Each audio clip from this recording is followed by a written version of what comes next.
almost every kind of thing. Listen online, like you're doing now, or you can watch the show later on YouTube when we post it up there. This month's topic is Form 5471, Schedule Q and Schedule R. So these are new schedules that our trusted servants in Washington, D.C. bestowed upon us after the 2017 Tax Cuts and Jobs Act. And they were published in early December 2020, so late in the year 2020, for the first time. And so we're going to go through these in a sort of high level. What do they mean? How do they work? And introduce you to the fun of them. Here we go. So today, Schedule Q, Schedule R. So what's Schedule Q? The title is Reporting CFC Income by CFC Income Groups. And what do you use it for? Well, it's used to break out the financial data for your controlled foreign corporation so you can claim the indirect foreign tax credit, side reference Internal Revenue Code section 960. Take the data from Schedule Q, plop it onto Form 1118, and figure out exactly how much foreign tax credit is allowable by a corporate shareholder of a CFC for foreign tax credit. Schedule R is distributions from a foreign corporation, and this helps it's sort of a centralized piece of paper that helps a U.S. shareholder figure out, when I get $1 out of this CFC, what's the taxability of that dollar? Is it a dividend included in taxable income? Is it excluded? Is there a deduction? How do I deal with it on the U.S. shareholder's income tax return?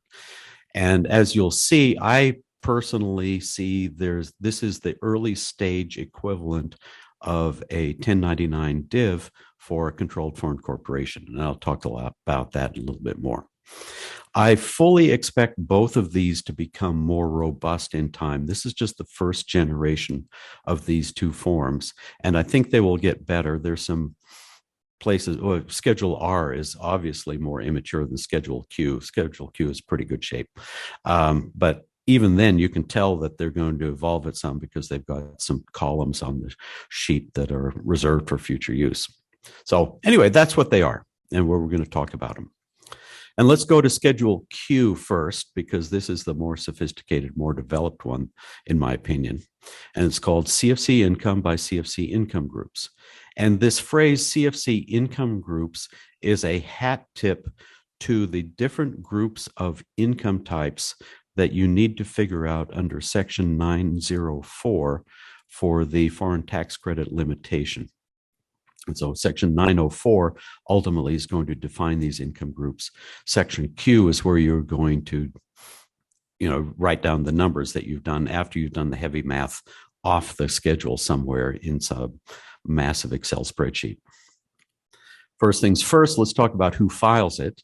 And the answer is domestic corporations and individuals who make the Section 962 election to be taxed as corporations on pass-through income from CFCs. And the reason for this is that this particular schedule, Schedule Q, is aimed directly at Section 960, and the Section 960 indirect foreign tax credit is only allowable for U.S. shareholders that are domestic C corporations or individuals who want to be taxed as if they are domestic C corporations. So you just have a plain old ordinary individual human being, you're not going to be touching Schedule Q for that person. Second thing is, the category of filer on Form 5471, it's only Category 4, Category 5A, Category 5B. I have a separate hour on the 9 categories of filers for Form 5471, so I'm not going to go into this today, but of course, as part of your tax prep project, you're going to figure out what kind of filer is my taxpayer. And now let's talk to the more interesting stuff. Why does it even exist? So on the right, this little excerpt is just me taking, let's see if I can get rid of that mouse. Apparently not. Oh, yay. Okay. Schedule Q. So that little excerpt on the right is just my little snip from the instructions to Form 5471. And this is what it says why Schedule Q exists. Use Schedule Q to report income deduction taxes and assets by income groups for purposes of Section 960A and 960D. So 960A is allowable foreign tax credit paid by for foreign taxes paid by a CFC, but the corporation, the shareholder, can take the tax credit. And A is subpart F income, D is global intangible low taxed income. I refuse to say the acronym because I think that's brainwashing on the federal government side.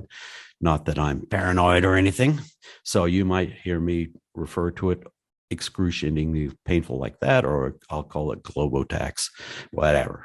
And the idea here is where you can see I'm adding in the code itself, because when I get slides from presentations I've seen before and I go back and I look at them later, I look at a slide and I say, well, it was so clear to me then, but now I'm not so sure what they were referencing. So I'm trying to throw in the underlying authority whenever I can, just to make these things more valuable to you later on. But you can see this is the canonical code section 901, which says that you're allowed a tax credit subject to the limit of Section 904. And plus, in the case of a corporation, the tax is deemed to have been paid under Section 960. And this is the clause, the general rule of the tax code is you report your own income, you don't report somebody else's. You claim your own expenses, you don't claim a tax deduction for somebody else's expenses, and you get a credit for the taxes you paid, not the taxes somebody else paid. And Section 960 is an exception to that rule, where a controlled foreign corporation paid the tax, but you, the U.S. corporation, get to claim a tax credit for it. Deemed tax paid means these taxes that are properly attributable to foreign taxable income, to foreign income. So you say, what's deemed paid? Well, it's not, I paid $100 of income tax to this foreign country. The government is not necessarily going to allow that entire $100 to be used as a credit in the United States. And so we have this phrase, foreign taxes that are properly attributable to such item of income. The such item of income refers to the Section 904 subcategories of income. So when you're calculating the foreign tax credit limitations. And so this phrase properly attributable, what does that mean? Properly attributable says, go look at these reg sections 1.960-1 through 1.960-3, and this is how you figure out what is properly attributable. And there's an upper limit on the foreign tax credit you can take, which is the Section 904. And this says, you are not allowed to take a foreign tax credit for more than the taxes were in the United States on that income item. So if you had an income item, subpart F income, let's just call it to keep it simple, and you paid $40 to the United Kingdom on that income item in the CFC, you can't necessarily take the whole $40 as a foreign tax credit on the CFC, on the U.S. parent corporation's tax return, if the tax liability is only $21 at the 21% tax rate. So this is the limitation. And Schedule Q is just basically a giant spreadsheet that you do a bunch of math offline, and then you drop the numbers broken out into the correct categories, income, expense, taxes, and whatnot, into different cells on this big giant paper spreadsheet. And at the end, in column 12, as we'll see it, you're going to see this number, deemed tax. So that's what we're looking for. And this is you kind of your workflow. We're going to start with the accounting data from the CFCs, so it's just raw accounting data, which is your job for 5471 purposes to do all the grouping and classification and all that fun stuff according to the regulations to make it usable for Schedule Q. And then you're going to drop those numbers into Schedule Q. The deemed tax paid from Schedule Q is going to go onto the appropriate line on Form 1118. And then against that sort of gross quotes deemed paid close quotes number, the equivalent US tax on that number is going to be calculated, and whatever is the allowable amount, the lower of the actual foreign tax credit paid or the US tax on that item is going to go out to the Form 1120. So that's the flow. And I make the giant blue box blue because you're going to be sad doing all of this stuff, and giant because it's a lot of work.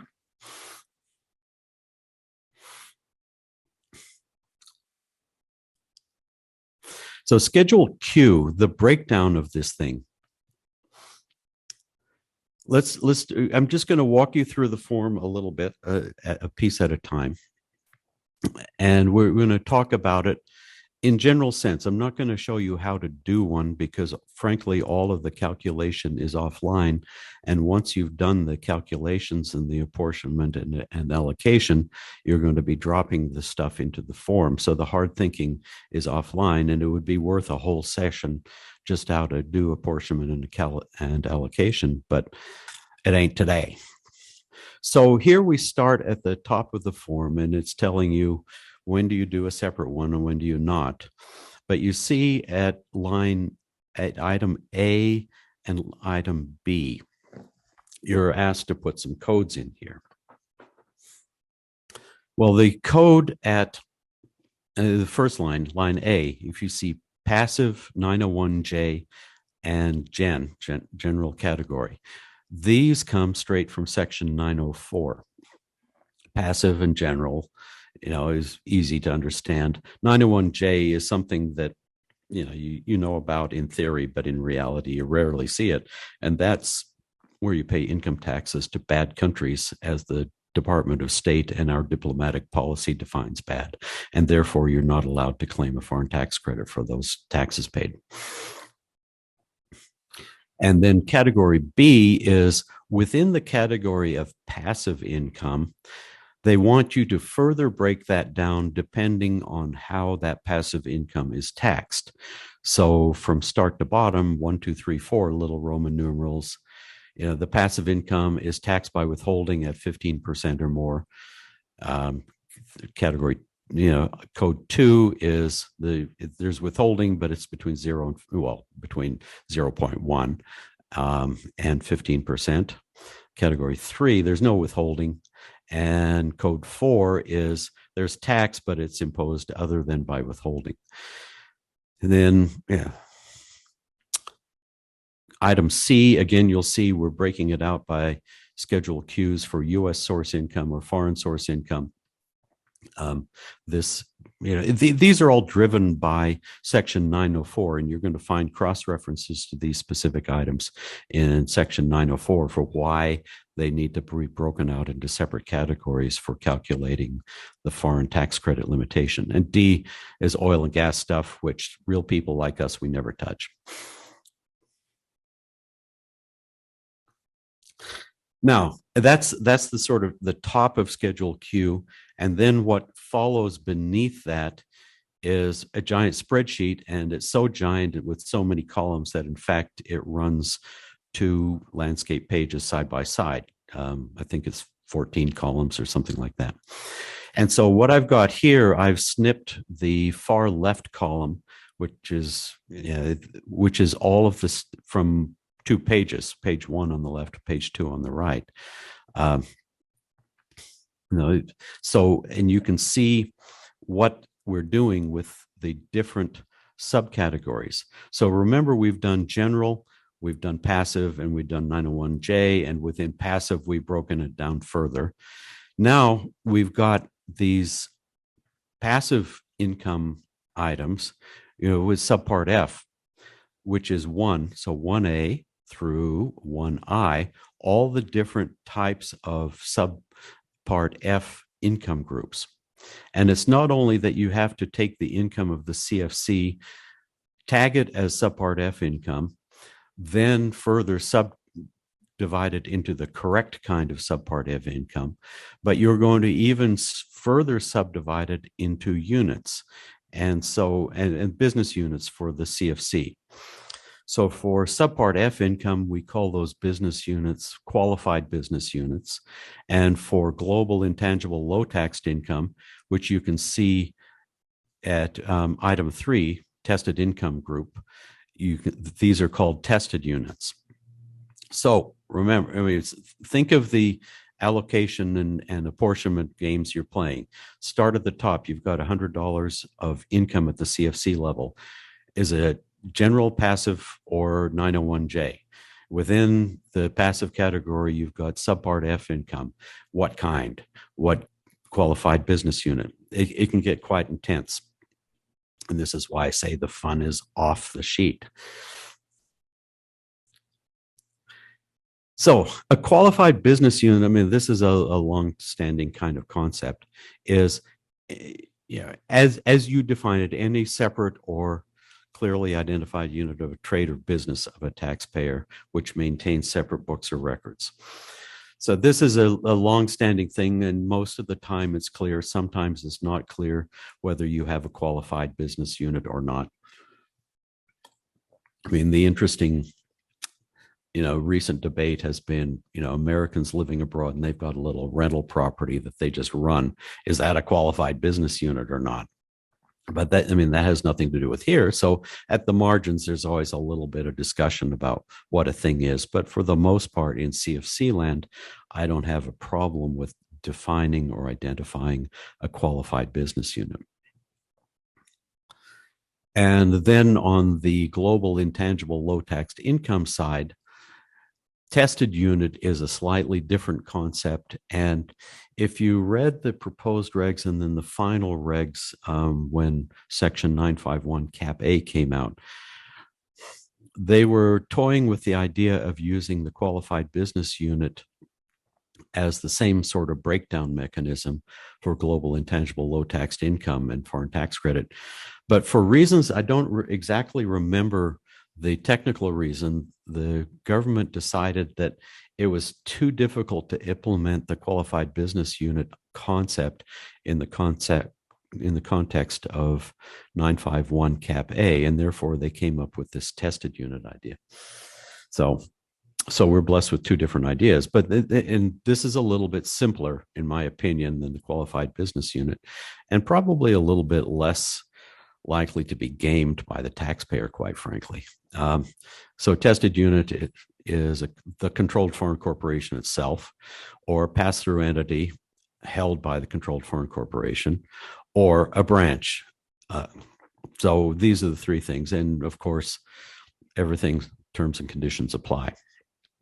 And I'm not going to get into these because, again, this takes us down some rabbit holes and through the weeds, and we don't need to do that today on a beautiful Friday afternoon. So now, how do you do this? Now, having seen at the high level again that we're taking gross income, we're taking expenses, we're taking taxes at the CFC level, and we're slowly tagging each item so we can group them according to the way that Section 904 ultimately wants them to be grouped. And then we're going to take those numbers that we've tagged and we're going to put them on Schedule Q. The specific 7-step process is listed at these regs. Well, it's mostly in C, but there's a big giant cross-reference to go look at 1.960-1D for this, that, and the other. So it's expanded into D. So, and again, we're not going to talk about that. If you think it would be useful for you, I would entertain the concept of doing a nerd level view of how do you actually go through this.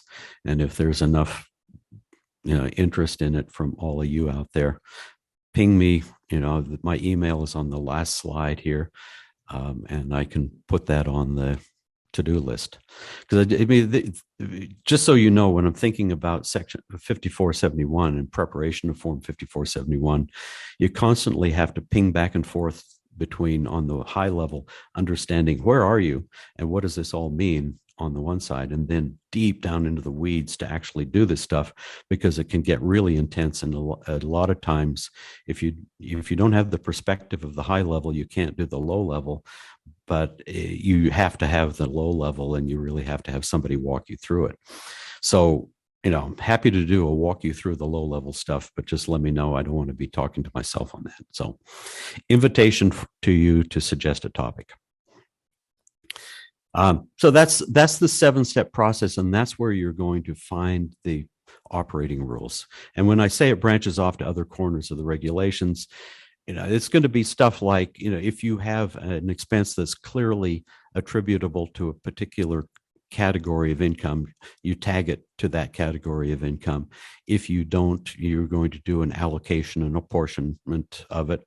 And the normal allocation and apportionment rules in the 860s are going to apply. So it's no big deal. It's just tedious.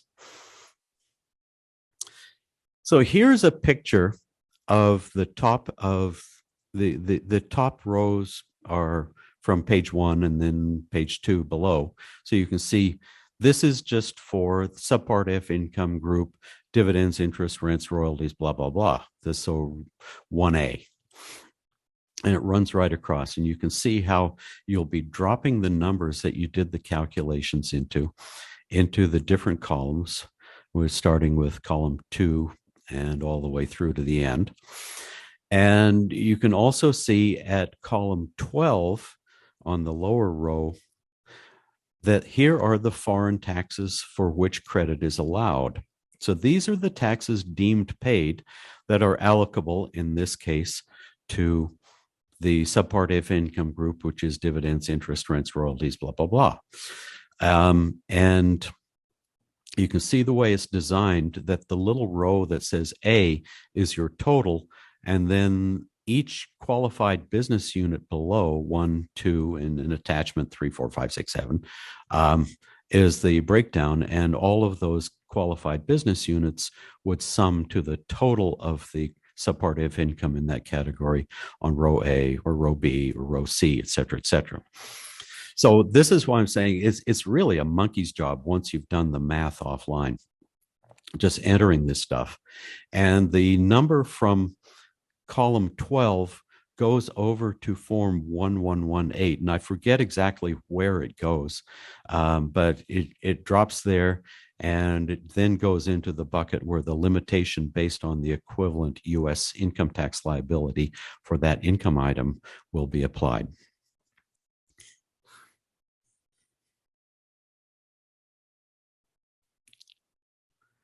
And so here is where we go from the take it over 8. Something just weird happened I hope you can all hear me. And if not, then we got some trouble.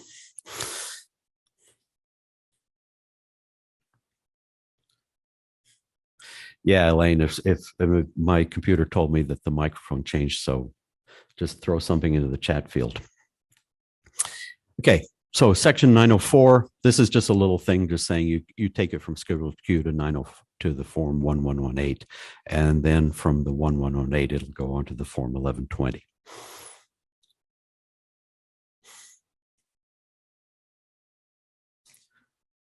So that's the Schedule Q. I mean, it's just, I wish it was more exciting than that. I think it's in pretty good shape.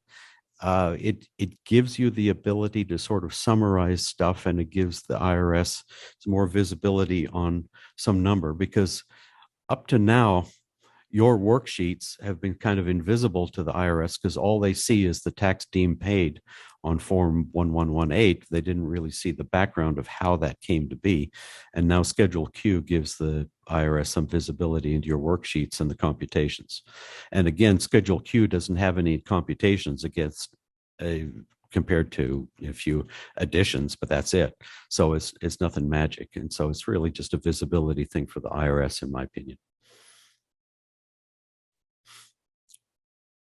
So let's move on to Schedule R. And this is going to be the one that, in my opinion, is a lot less robust than Schedule Q. And in my opinion, it has a lot of evolution to do. And I wouldn't be surprised if we see future versions that suddenly become much more complicated. And so again, if you think about what a Form 1099 looks like with a whole bunch of different boxes, for a distribution from a corporation and how it's allocated and taxable to the shareholder, I wouldn't expect I would be surprised if the Schedule R doesn't get to that level. But let's look generally first at distributions from a corporation. Before we even think about CFCs and distribution from CFCs, let's just look at distributions from generic domestic C corporations. Then we'll look at the overlay of why CFCs are weird and different and distributions from CFCs are weird and different. And then we'll talk about why Schedule R helps because of that different weird and stuff that CFCs do to distributions. So the starting point, this is just repeat for everybody that's ever touched a corporation. This is generic schedule subchapter C stuff. When a distribution comes out of a corporation, what happens? Well, let's even start one step back. A corporation has some earnings. The shareholder is not taxed on those earnings. Start as a first base principle. The shareholder is only taxed when a distribution is made from the corporation to the shareholder. And Section 301C has a sequence that says a distribution is treated as if it first comes from a dividend until you exhaust the corporation's earnings and profits. So now the shareholder has dividend income. It'll either be ordinary income or qualified dividend, depending. And then after the corporation's earnings and profits are zero, further distributions to the shareholder are treated as a tax-free return of capital in that they reduce the shareholder's basis in the shares owned. And so you just reduce basis. And now finally, when the corporation's earnings and profits are zero and the shareholder's basis in the shares is also zero, then further distributions above that are treated as capital gain to the shareholder. So that's the baseline sequence. This is the way it works when $100 comes out of a C corporation to you, and you're looking at it and you say, how does it get taxed? This is the sequence. And Form 1099 Div is designed to help you understand this. So here's what a 1099 looks like, just like you've never seen one before. And you can see how OCD it gets into the whole bunch of different little types of things. So I draw your attention particularly kind of in the middle to box 3, non-dividend distributions. This is going to help you decide, okay, I know how to tax this $100 as compared to $100 that's put into box 1A. So this, to me, shows a robust and well-evolved tool that the IRS uses to sort of go matchy-matchy, let's call it that, between the payor and the payee side.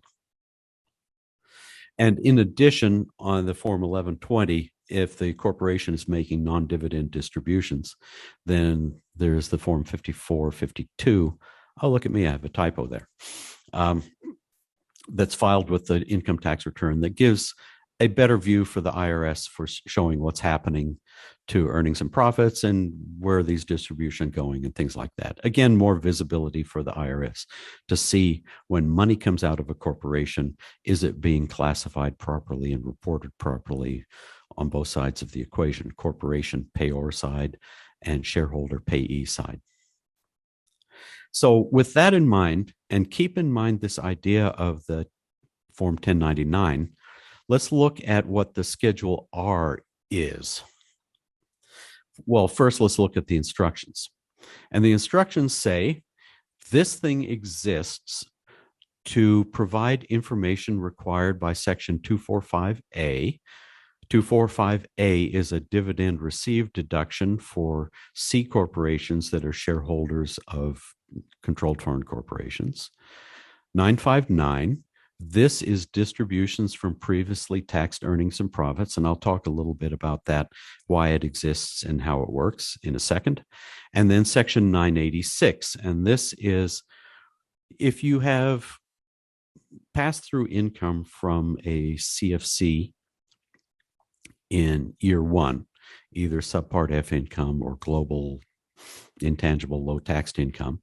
And then in year two, they get around to distributing the cash to you as a dividend. But between year one and year two, the exchange rates fluctuated. You're going to have a currency gain or currency loss. And Section 986C says that currency gain or currency loss is going to be included in your gross income. So these are the three code sections that Schedule R is designed to capture information about to help the shareholder, so the shareholder can report distributions correctly, and help the IRS so the IRS can make sure that when a dollar came out of this CFC, somehow it's going to flow through and hit the shareholder's income tax return correctly. Now, look how basic this thing is. It's embarrassing, but this is their first effort. And you know what? I bag on the IRS a lot for this and 100 other reasons. But you know what? I have to say that whoever designs forms inside the IRS or the Treasury or wherever this happens, they look at this word salad that Congress vomits at us, and they take broken logic out of that, and they create a piece of paper that is surprisingly clear and understanding for how to do it. I mean, you think about what a mess foreign tax credit is, for instance, and you say they took that and they made Form 1118 and Form 1116 that's more or less coherent and more or less walks an intelligent person through the process for calculating the correct result. I mean, that's a pretty impressive human achievement. So, kudos to them. And for me to say this is pretty basic and low evolved, I think they're going to get better at it. And I'll touch on a couple of reasons why I think this thing is not well evolved at this point, but you can just see I've cut off the bottom of the page.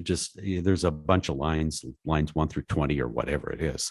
It's just line. And the only thing you've got is this free-form text field, column A, the date of distribution, column B, when did actually cash or property come out, and then impact in foreign currency and impact on earnings and profits of the CFC. Nothing else. So I would expect over time something more and more boxes, more and more complexity to evolve until there's matchy. And you'll see at the end, I'm going to show you why this thing has 0 fields for the Section 986, the currency gains and losses. And therefore, I just sort of wing it and free flow it. And I'll show you how I do that. So let's talk about the reasons why there's a reason for Schedule R to exist. Kind of in the same reason that on a Form 1099 div, there's box 1A, ordinary dividends, and 1B, qualified dividends. There are equivalent underlying reasons in the Internal Revenue Code why Schedule R wants to call out different information. So again, let's start on the big picture. U.S. share, first concept, foreign corporations are generally treated identically to domestic corporations as far as the Internal Revenue Code is concerned. So subchapter C applies to CFCs, end of story. On top of that, there is the overlay of subchapter N, which is where most of the international stuff happens. And that's kind of a trump card that you throw on top of subchapter C to say, well, yeah, it's a foreign corporation, but because it's foreign and not domestic, we're going to change these rules. And the two rules that we care about are Internal Revenue Code Section 951, which is Subpart F income, and 951 Cap A, which is global intangible low taxed income. Because the baseline idea of subchapter C is the corporation is its own little tax paying thingy, whereas a controlled foreign corporation, it's not. All of its income is passed through in real time to the US shareholders. So we have this sequence of first we go play the game with subpart F income and global intangible low taxed income and pass all that through to the US shareholder. And then after we're done with that, we go and we look at subchapter C and we say, what do we do with the cash distributions that are made from this CFC? And for that, until proven otherwise, we use subchapter C. So I'm going to demonstrate the problem that erupted at first as they were designing this whole system back in 1962. So let's say you've got a US individual that has 100% of the stock of a CFC, and there's $1,000 of dividend income, and there are no expenses. So we've got $1,000 of gross income at the CFC level, and exchange rate is a 1-to-1 rate. So what does this mean?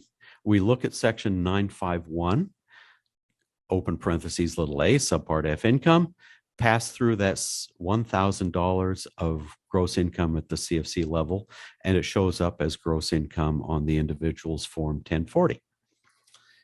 Then the corporation distributes the $1,000 of cash to the shareholder. What does that look like? Well, we look at subchapter C and say, what is this? We say, well, it's a distribution from earnings and profits because the CFC had $1,000 of dividend income, and that's earnings and profits. Therefore, this is distribution of cash from earnings and profits.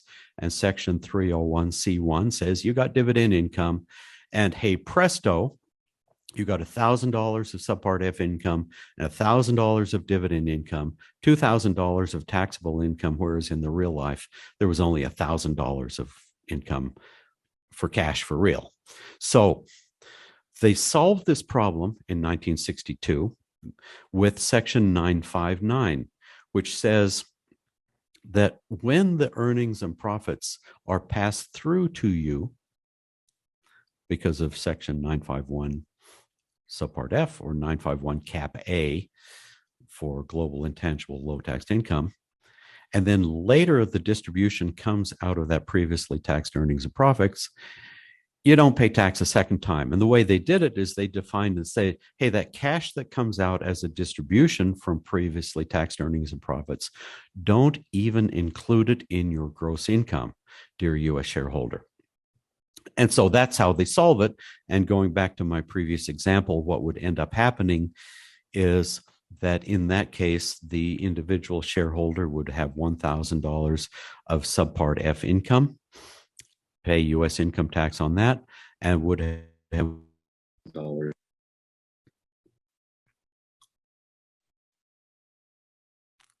So now we come to the point and we kind of begin to understand, why is Schedule R useful? The answer is because when a CFC is going to distribute money, it's exceedingly important for the shareholder to know whether that money is being distributed from current earnings and profits that have not previously been allocated to the US shareholder, so they're not previously taxed, or this distribution is coming from previously taxed, because this is a difference between a taxable dividend from the foreign corporation and a distribution that's not included in gross income of the shareholder. And a similar idea for section 245 Cap A. You have a US C corporation that's the shareholder of this controlled foreign corporation, and the controlled foreign corporation distributes $100 to its parent. And the parent corporation wants to know, what do I do with this? Was this $100, was that distributed out of Section 959, previously taxed earnings and profits of the CFC? If yes, cool. If not, I can probably use Section 245 Cap A to create an offsetting deduction. So I had dividend income of 100, offsetting 245 Cap A, deduction of 100, net gross income 0. But again, for the Form 1120 purposes, the shareholder needs to know. So this is the whole purpose. And the idea is that every dollar, whether it's a cash or property distribution to a shareholder, should be tagged in some way so the shareholder knows exactly what to do with it on the income tax return. And just as a 1099-DIV purports to show the shareholder exactly how to report this distribution from a corporation, Schedule R is designed in a free-form kind of way to do exactly the same kind of thing. So let's just do a simple example here. I'm going to go back to my simple example of individual shareholder owns 100% of the stock. The year of existence, and again, $1,000 of dividend income. So we have the dividend rate is, whoops, there we go. I'm going to go back. Didn't mean to click then. Dividend rate is, $1,000 of subpart F income is here. Let's see what it does on a Form 5471, or at least abbreviated version of it. Schedule C, you're going to see we have gross profit. Line 3 is, where line 4 is where the dividends are going to show up. And so this is the income statement for the corporation, the only thing that happened. So it had $1,000 of income. Schedule I is where you calculate the shareholders' subpart F income. Schedule I-1 is for global intangible low taxed income. But I'm not doing that. I want to keep things simple. So we just have Schedule I here. And so we've looked at this dividend income, and you went through the whole worksheet A, which I'm not attaching here. But worksheet A will walk you through in a very systematic way. And this is one of the things that really impresses me about the people in the back rooms who take the code and the regulations and translate it into a form that mere humans can calculate an approximately correct answer with. It tells you, put it on line E, right? So here you go. You have $1,000 of subpart F income, and specifically it's foreign personal holding company income.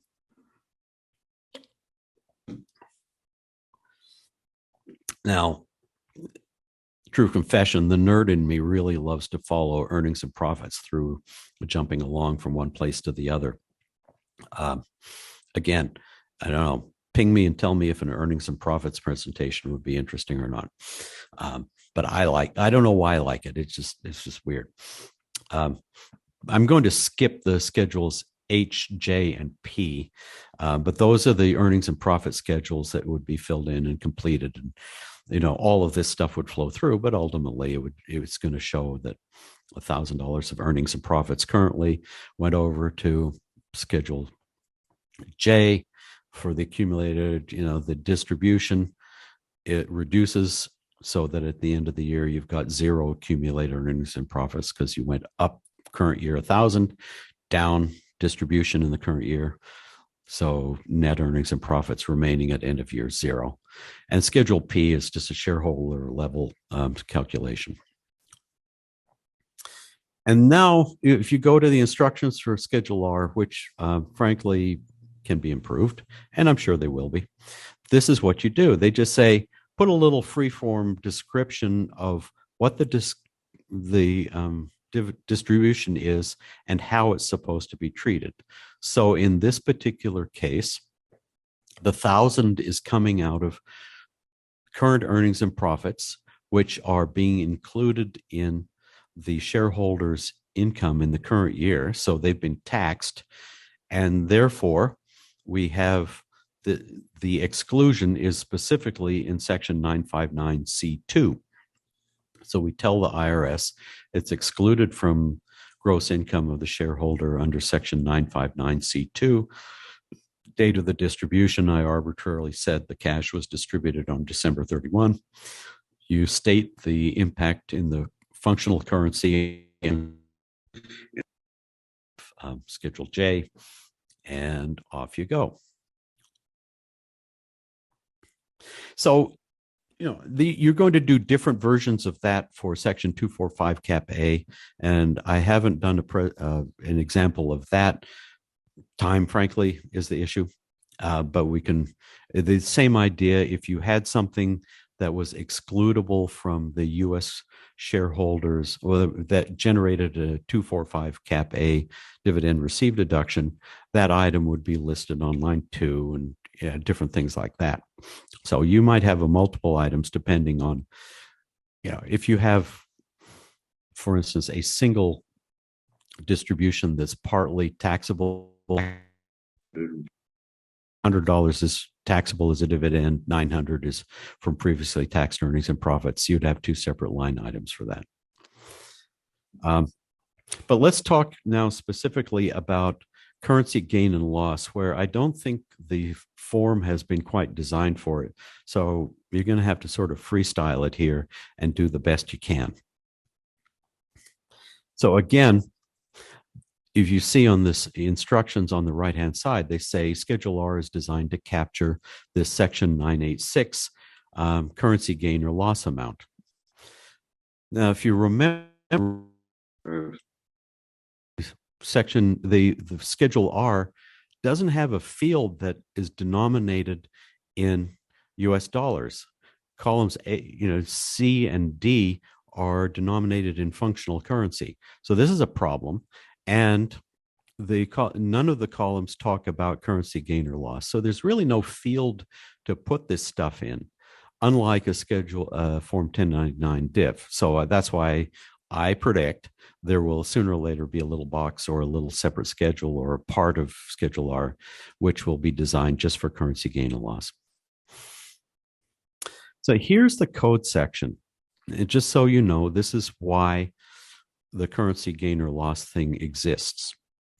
And I guess the theory is that of all of the people in the world who are best able to compute this existence of currency gain or loss, the easiest person in the world to do this is the controlled foreign corporation, because the controlled foreign corporation knows when there was an income inclusion under Section 951 subpart F or 951 Cap A, global intangible low taxed income.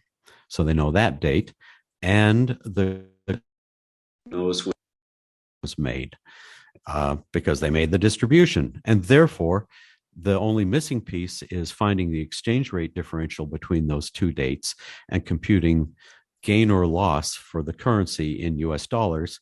And that's something that the CFC can easily do, and they can calculate it and feed this to you on Schedule R. It's kind of like how the government finally made Schwab and Merrill Lynch and everybody keep basis for them and burp out gain amounts. So yeah, the taxpayer could do it in theory, but we're going to force the source of the information to do the hard work to enhance truthiness, let's say, from the taxpayer. So that's the code section. And let's just go back to the example that I've been rolling again and again, which is, how do we deal with it? So this is an example of variation, same example we've used, where in year one, there's a subpart F income inclusion of $1,000. And then there's in year two, the CFC is completely dormant. Nothing happens. But at the end of year two, the 1,000 units of foreign currency is distributed, but now the exchange rate is different.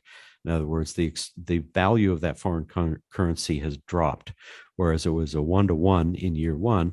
Now $1 buys you 2 units of that foreign currency. So what that means is in year one, the taxpayer received $1,000 of subpart F income, and for reasons in Section 986 has basis of 1,000 in the expected distribution from those earnings and profits. And then in year two, they receive the 1,000 units of foreign currency, have $1,000 of basis in that. But when you convert those 1,000 units at the end of year two, you only get $500 of American money. So you have a currency loss of $500.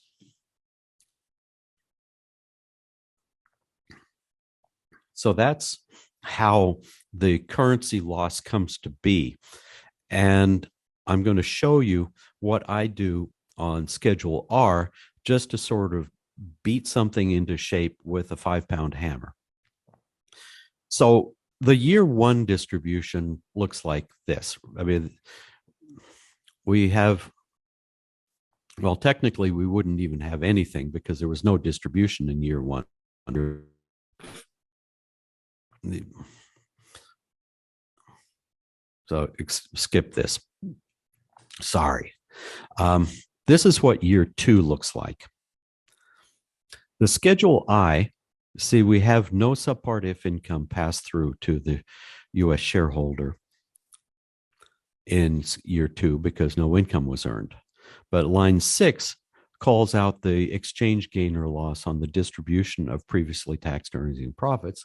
And you can see, according to my little example, it's $500.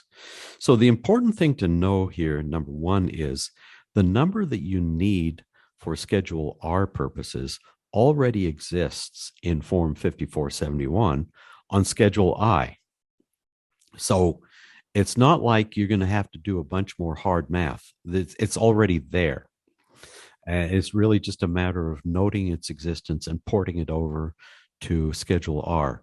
So, for instance, I would expect in future years, as Form 5471 Schedule R instructions get more robust, they will make some cross-reference, like saying, go to Schedule I, line 6, pull that number from here and stick it over here in this part to line 7 of Schedule R.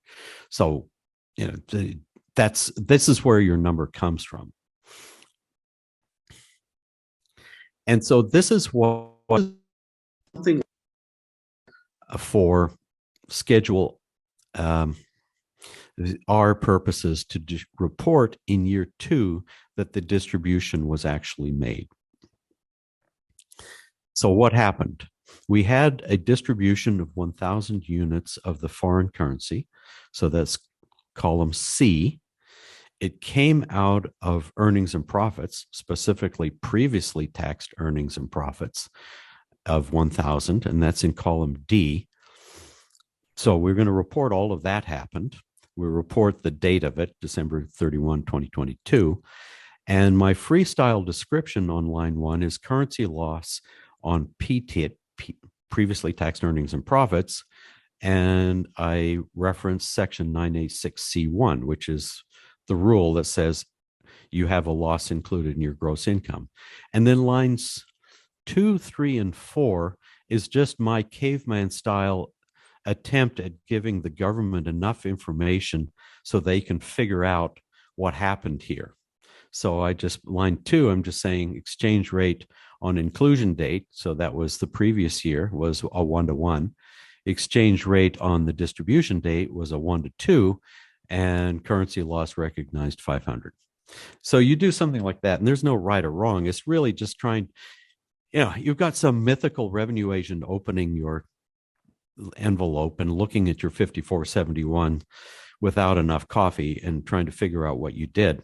And this is just to give enough information so that person says, oh, I get it, fine. And they move on to the next page. So that's what I do. And again, Schedule R will get better. So let's wrap it up here. What did I not talk about? I talked all day about subpart F income, quite frankly, because it gets me out of section 951 cap A, which is vastly more complicated, you know, when you're calculating tested income and all that fun stuff. Next month, by the way, is going to be an intro guide to global intangible low taxed income. So how it all works. So you'll see sort of how the pieces bolt together for that. So schedule your time for next month. And I also didn't talk about the 245 cap A because I just wanted to focus on a simpler example, which is humans owning shares of controlled foreign corporations. And this is a complexity thing where everything does work together for good. 959, the excluding income from gross income because it was from previously taxed earnings and profits does work tightly together with Section 245 Cap A, but exploring how it works is just a pain in the neck. The other thing, really, really important. So the exclusion of 959 saying this distribution is not included in gross income. It's not a dividend for income tax purposes. For net investment income tax, it is a dividend, and you are, if you're going to be an individual shareholder of a CFC, going to pay net investment income tax, because the definition of taxable income for income tax purposes and the definition of net investment income for net investment income tax purposes are two different things. So just because something comes out and is tagged, for instance, on my previous Schedule R as excluded from gross income because Section 959C2, you're going to have to report it as net investment income tax and pay the 3.8. And there we have it. Saying again what I said before, I skipped a bunch of stuff, duh. These forms will become more and more sophisticated. And quite frankly, I think that's a good thing for all of us because it'll make calculations and sort of allocations of numbers easier over time and reporting. And it'll make it easier for the person who is doing the individual tax return to understand what's included, what's excluded, what goes where on a Form 1040 or on an 1120.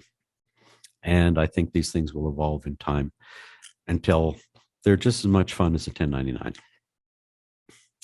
And that is the end. Thank you for that. I feel like it was a little bit jumbly this time because, congratulations for me. I caught the plague last weekend, had the COVID, so I'm on the recuperating end, so my brain is a bit foggy. We're done. We get you out of here. Happy Friday to you all. Ping me if you have suggestions about topics. I know I solicited a couple of ideas, whether you want the nerd's eye view of earnings and profits, whether you want the nerd's eye view of foreign tax credits on Form 1118 and stuff like that. Happy to oblige because it's fun for me. Anyway, see you next month. I hope you're there for Global Intangible Low Taxed Income, and I'll hand it back to Elaine, and we are done.